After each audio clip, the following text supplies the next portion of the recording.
Hi there, Brad Otto from P3C Technologies here, coming at you with another video about scams and hacking and attempts to social engineer some of our clients.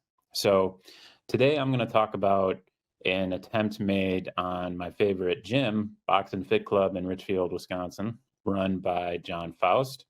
And those of you that follow me on social media, you'll know that most of my posts consist of techie videos like this one, or tips and tricks coming from P3C, or boxing videos when I go to this gym. And so um, when I go to the gym, I love it because I get to take out some of that frustration that I get dealing with tech support scams and issues all day. And it's really a awesome way to relieve tension and stress and a great workout. So I've been working with John there for a while. These pictures that you see here are from our personal technique sessions that he gives me right inside the ring at Boxen. And if you are looking for a good workout, I highly recommend going to his gym and checking it out. He has many years of boxing experience, and it shows. He can just look at my technique while I'm boxing with him and just assess what I'm doing wrong. And I continue to learn from him with every technique session. But recently he came to me because he was getting targeted by Facebook scams. And they were coming at him from a bunch of different directions. One was via email. So they targeted his Box and Fit Club email with several fake email phishing attempts. And so I figured I would show these off and analyze them for you so that you might be able to use that when you get stuff like this. And really, it's a very common scam because the attackers want to try to take over a Facebook account or a Facebook company page and harvest data from it and do a bunch of nasty stuff.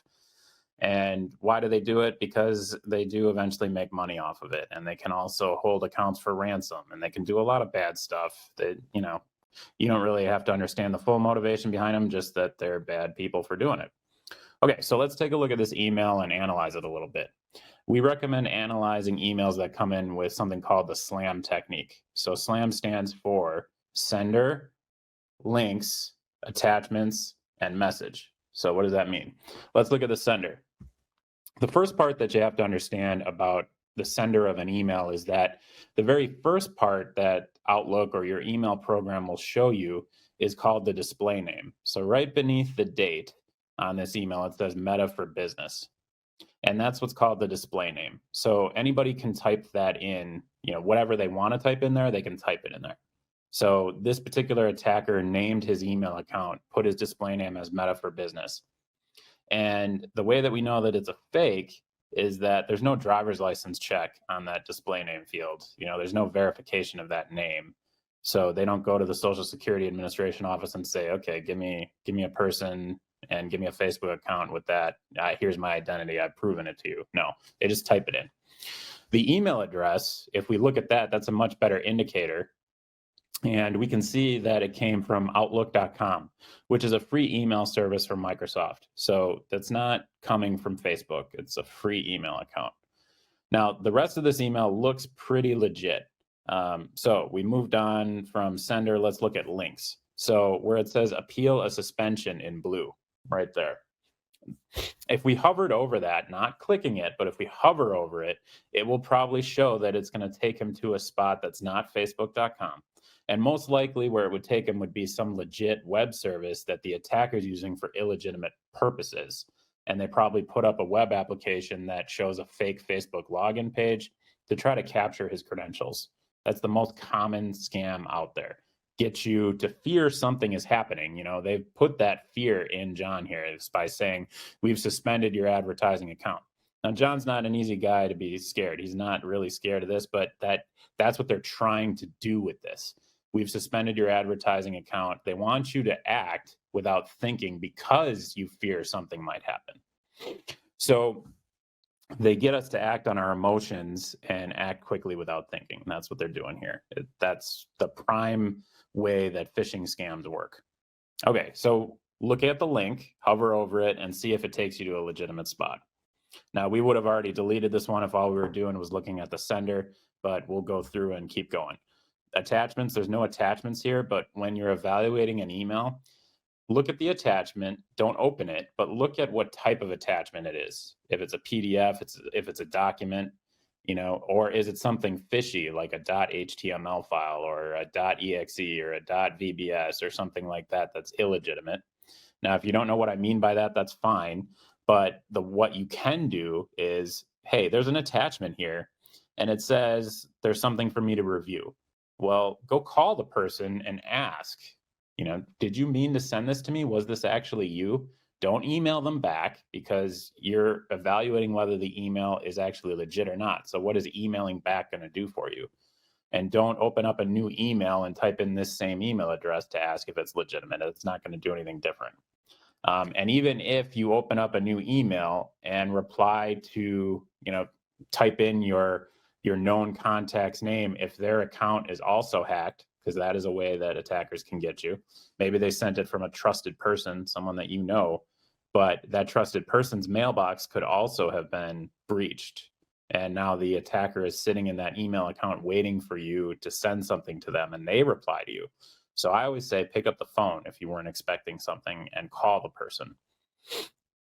Okay, now the last thing that we can evaluate here is the message. And honestly, in this case, this message looks pretty legit. It says that it came from the Meta for Business team. It's got their address in it. It's tagged with Meta for Business. It tags John's business name. It says that their ad account has been marked as disturbing or sensitive, and the writing is actually pretty legit. I don't see grammatical mistakes or spelling mistakes. So not much to go off of there, but that's how you could evaluate an email using the SLAM technique. And they also targeted him with direct messages on Facebook. And these you can also evaluate in that same manner, right? So look at the account name. It doesn't say Facebook. It says account MTA quality control on one of them. And the other one says provide your case.